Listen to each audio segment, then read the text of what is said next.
नमस्कार दोस्तों, स्वागत है आपका आपके ही YouTube channel scary night express में। दोस्तों, कभी कभी जीवन में कुछ ऐसी घटनाएं घटित हो जाती हैं जो भुलाई नहीं भूलती। जब कभी हम उन घटनाओं को याद करते हैं तो लगता है जैसे एक ख्वाब था। ऐसा ही कुछ इस कहानी के नायक के साथ घटित हुआ है। यह कहानी सरोज वर्मा जी की है। तो चलिए सवार हो जाइए अपनी एक्सप्रेस में एक और कहानी की तरफ जिसका नाम है वो ख्वाब था या हकीकत। दोस्तों, मेरा नाम राजीव है। आज मैं आपको अपनी आप बीती सुनाने जा रहा हूँ। कभी कभी वो रात और मंजर याद आता है तो मेरा दिल दहल उठता है। आखिर वो क्या था? महज मेरा ख्वाब था या हकीकत जिसे मैं आज तक भुला नहीं सका। जब कभी वो वाक्या मेरे सामने आता है तो खौफ के मारे आज भी मेरे रोंगटे खड़े हो जाते हैं। लगभग 20 साल पहले की बात है। मैंने अपने परिवार के साथ जयपुर घूमने का कार्यक्रम बनाया। बेटा बहुत दिनों से जिद कर रहा था कि पापा मुझे राजस्थान घुमाने के लिए ले चलिए ना। तो मैंने उसकी बात मानकर उसे जयपुर घुमाने को राजी हो गया। मैं, मेरी पत्नी रीमा और बेटा संयम घर से जयपुर के लिए रवाना हो गए। हमने 2 दिन में पूरा जयपुर घूम लिया, लेकिन मेरे पास अभी भी 2 दिन की छुट्टी और भी बची थी। तो मैंने सोचा क्यों ना अजमेर शरीफ भी हो आते हैं। चूंकि हमारी ये प्लानिंग अचानक हुई थी तो हमें जल्दबाजी में बस एक बस का सहारा लेना पड़ा। उस बस में और भी यात्री थे, खासकर बुजुर्गों की संख्या ज्यादा थी। हमारे जैसी केवल एक ही फैमिली थी।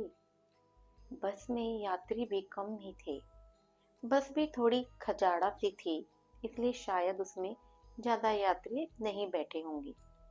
करीब रात के 8 बजे बस अपने गंतव्य की ओर रवाना हो चली। हम तीनों अपनी अपनी सीटों पर टेक लगाकर बैठ गए। संयम तो सो गया, लेकिन मुझे और रेमा को बीच बीच में हल्की हल्की झपकी सी लग जाती थी। एक तो वीरान और अजनबी जगह, ऊपर खजाड़ा बस में मुझे अनकंफर्टेबल लग रहा था। ड्राइवर को भी शायद बहुत जल्दी थी गंतव्य तक पहुंचने की, इसलिए वो भी बस को तेज रफ्तार से भगाए चला जा रहा था। अंदर से डर भी लग रहा था कहीं वो बस को ठोक ना दे, क्योंकि अंधेरा घना था। सड़क के किनारे कहीं कोई घर भी नहीं दिख रहा था और सड़क पर इक्का दुक्का वाहन ही दिखाई दे रहे थे। कुछ बुजुर्गों ने ड्राइवर को टोका भी कि बस थोड़ा धीमा चलाएं। कुछ समय तक तो उसने बस को धीमी रफ्तार में चलाया, लेकिन फिर कुछ देर बाद उसने फिर से बस की रफ्तार बढ़ा दी। एक बुजुर्ग ने फिर से उस ड्राइवर को टोका कि बस की रफ्तार कम करो भाई। तब ड्राइवर ने जवाब दिया कि अंकल जी, जो मैं कर रहा हूँ ना वो बिल्कुल ठीक कर रहा हूँ। मैंने सुना है कि ये इलाका अच्छा नहीं है, बहुत ज्यादा खतरा है इस जगह, और हम इस जगह को जितनी जल्दी पार कर आगे बढ़ जाए ना उतना अच्छा है। ड्राइवर की बात सुनकर सबने कहा कि चलो ठीक है। बस तेज रफ्तार से आगे बढ़ ही रही थी कि तभी एक तेज आवाज के साथ बस का थोड़ा संतुलन डगमगाया और बस थोड़ी दूर बढ़ी और रुक गई। अब सब सक पका गई कि अचानक ये क्या हुआ। इतना खतरनाक इलाका और बस का रुकना, किसी का भी जी डर जाएगा। ड्राइवर ने अपनी टॉर्च जलाई, बस के नीचे उतरा और उसने देखा कि क्या बात है, बस को आखिर हुआ क्या है, वो रुकी क्यों। कुछ देर के मुआयने के बाद उसे पता चला कि बस के पीछे के दोनों पहिए पंचर हो चुके हैं और बस में एक्स्ट्रा पहिए भी नहीं है जिससे उसकी मरम्मत हो सके। अब क्या किया जाए? सभी सोच में पड़ गए। रेतीली अनजान जगह, अमावस की गहरी काली रात, जंगली जानवरों का डर और बस का यूं खराब हो जाना, सबके तो जैसे होश ही उड़ गए थे। अब क्या करें? क्या ना करे, किसी के कुछ समझ में नहीं आ रहा था। तभी कंडक्टर को थोड़ी दूर एक रोशनी दिखाई दी। उसने सबसे कहा कि देखो वहाँ रोशनी दिखाई दे रही है, हो सकता है कि वहाँ कोई गांव हो, चलो सब वहाँ चलते हैं, शायद रात भर के लिए कोई सुरक्षित जगह ही मिल जाए। अगर एक कोठरी भी मिल गई तो सब वहाँ एक साथ बैठकर रात गुजार ही सकते हैं। सब कंडक्टर की बात से सहमत हो गए। सबने अपना अपना सामान उठाया और चल पड़े उस रोशनी की ओर। जैसे ही हम सब रोशनी के नजदीक पहुंचे तो हमें एक बड़ी सी कोठरी दिखाई दी, जिसे देखने से लग रहा था कि वो कोई बहुत पुरानी सराय है जहाँ भूले भटके मुसाफिर रुकते होंगे। सब कोठरी के बाहर खड़े हो गए। ड्राइवर ने हिम्मत करके दरवाजे की सांकलन खटखटाई। एक बहुत ही बूढ़े व्यक्ति ने दरवाजा खोला। उसके सिर पर एक पगड़ी सी थी, गले में पुराने जमाने का कोई आभूषण था, कानों में भी कुंडल पहने रखे थे, कुर्ते के ऊपर उन्होंने एक सदरी पहनी रखी थी, कमरे में धोती, पैरों में पुराने जमाने के ऊंट के चमड़े की बनी मोजड़ी और हाथ में एक बड़ा सा लठ ले रखा था। वो और उनका पहनावा बहुत ही अजीब था। तभी कंडक्टर ने हिम्मत करके कहा, ताऊसा, बस पंचर हो गई है, हम सबको रात गुजारने के लिए थोड़ी सी जगह मिल जाती तो बड़ी मेहरबानी होती। उस कोठरी के मालिक बोले, डरने की जरूरत को ना है, ये सराय तो मैंने भूले भटके मुसाफिरों की मदद करने के लिए बनाई है। मैं चौधरी सुमेर सिंह और हमारी घरवाली धन्नो ही मुसाफिरों का ख्याल रखते हैं। आप सब लोग भीतर पधारो, जो हम दोनों से बन पड़ेगा सो आपकी मदद करेंगे। कंडक्टर ने कहा, बहुत बहुत धन्यवाद ताऊसा, बड़ी मेहरबानी जो इस अनजान जगह में आप हमारी मदद करने को राजी हो गए। चौधरी सुमेर सिंह बोले, इसमें धन्यवाद की बात है, ये तो हमारा फर्ज है।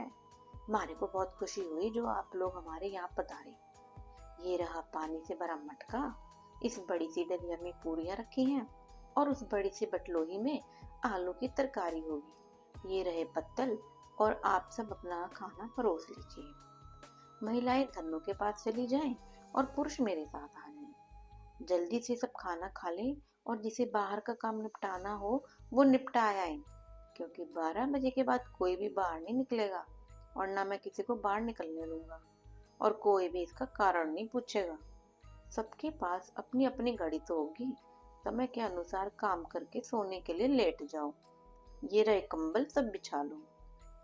हम सब ने चौधरी सुमेर सिंह की सारी हिदायतों के अनुसार काम किया और कंबल बिछाकर लेट गए। लगभग 12 बजे के बाद ना जाने कंडक्टर को क्या सूझी, उसे बीड़ी पीने की तलब लगी और वो बाहर जाने लगा। चौधरी जी ने उसे बहुत रोका, लेकिन वो नहीं रुका। कंडक्टर के जाने के बाद चौधरी जी ने जल्दी से कोठरी के किवाड़ बंद किए और साथ में पटरे की मदद से किवाड़ को मजबूती से बंद कर दिया कि कोई भी भीतर ना आ सके, और सारे रोशनदान और खिड़कियों को भी बंद कर दिया। कुछ देर बाद बाहर से बहुत भयानक बुरी बुरी डरावनी आवाजें आने लगी। साथ में कंडक्टर की भी आवाजें सुनाई दी। वो जोर जोर से चिल्लाकर बचाओ बचाओ बोल रहा था। कोठरी में कुछ लोग उसकी मदद को बाहर जाने लगे, पर चौधरी जी ने उन्हें रोका और कहा, अगर जो बाहर गए तो सर्वनाश होगा, अगर वो शैतान भीतर आ गया तो हम में से कोई भी जिंदा नहीं बचेगा। हमने सबने वही किया जो चौधरी जी ने कहा था। एक आध घंटे बाद सबको नींद आ गई। हम सब सुबह जागे तो वहां का मंजर देखकर दंग रह गए। हम सब रेत पर लेटे हुए थे और वहां से कोठरी गायब थी। केवल हम लोगों का सामान ही पड़ा था। वहां 2 समाधियां बनी थीं, जिन पर चौधरी सुमेर सिंह और धन्नो सिंह लिखा था। हम सब ये देखकर हैरान थे कि आखिर रात को जो हुआ वो ख्वाब था या हकीकत। तभी वहां से एक चरवाहा अपनी भेड़ों के साथ निकला। उसको हम लोगों ने सारी बात बताई तो उसने बताया कि यहाँ बहुत समय पहले एक सराय हुआ करती थी, जिसकी रखवाली चौधरी सुमेर सिंह और उनकी पत्नी धन्नो किया करते थे। और उन दोनों के स्वर्गवास के बाद आज भी उनकी आत्माएं भटकते हुए मुसाफिरों की मदद करने आती हैं। इस इलाके में बहुत शैतानी आत्माएं रहती हैं जो लोगों को और जानवरों को शिकार करती हैं और अपनी भूख मिटाती हैं। लेकिन सुमेर सिंह और उनकी पत्नी अच्छी आत्माएं हैं, इसलिए वे लोगों की मदद करने आ जाती हैं। आप सब बड़े भाग्यशाली लोग हो जो बच गए। ये सब कहकर चरवाहा वहां से चला गया, लेकिन हम सबकी मुंह और आंखें खुली की खुली रह गई। फिर हम सब ने अपना सामान उठाया और बस की ओर आए तो देखो कंडक्टर की लाश लहूलुहान पड़ी थी। वो सब देखकर हम सबका दिल दहल गया। थोड़ी देर के बाद वहां से एक दूसरी बस गुजरी। हम सब उसमें बैठकर अपने गंतव्य को रवाना हो गए। तो फ्रेंड्स, पहुंच गए हम अपने डेस्टिनेशन पर। आपको यह राजीव जी की आप बीती कैसी लगी बताएं। धन्यवाद।